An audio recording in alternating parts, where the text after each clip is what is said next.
علی اللہ مدد فرما، علی اللہ مدد فرما، علی اللہ مدد فرما، علی اللہ مدد فرما، علی اللہ مدد فرما، علی اللہ مدد فرما،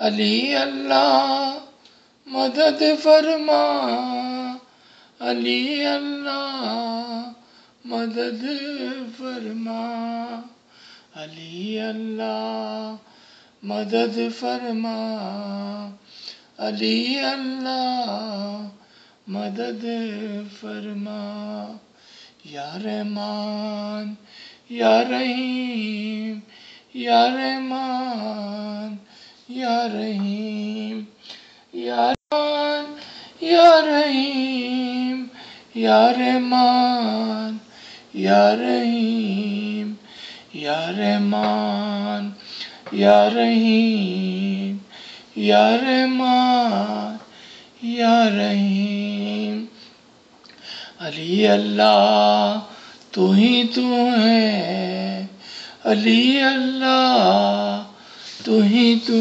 ہے، علی اللہ تو ہی تو ہے، علی اللہ تو ہی تو ہے، علی اللہ تو ہی تو ہے، علی اللہ تو ہی تو ہے، علی اللہ تو ہی تو ہے، علی اللہ تو ہی تو ہے، علی اللہ تو ہی تو ہے، علی اللہ تو ہی تو ہے، اے مشکل کشا، اے مشکل کشا ہماری مدد کو پہنچ، دیکھ مولا، دیکھ مولا ہم تیرے غریب بچے ہیں، علی اللہ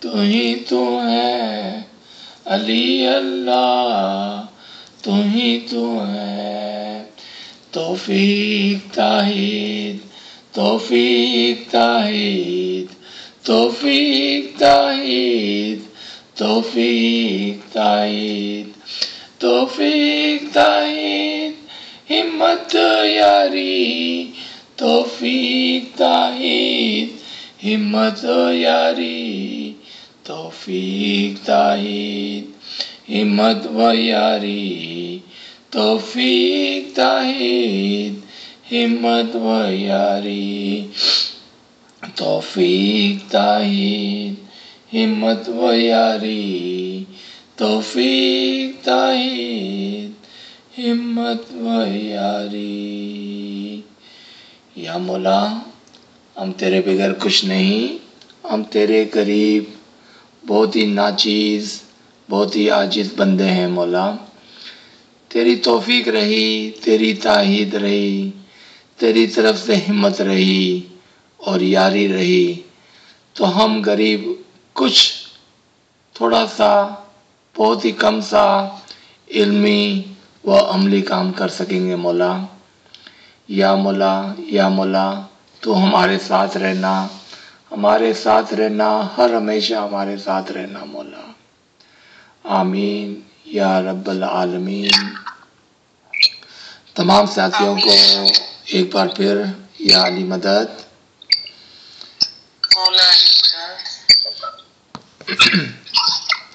آج ہم ایک نئے فرمان سے آغاز کریں گے،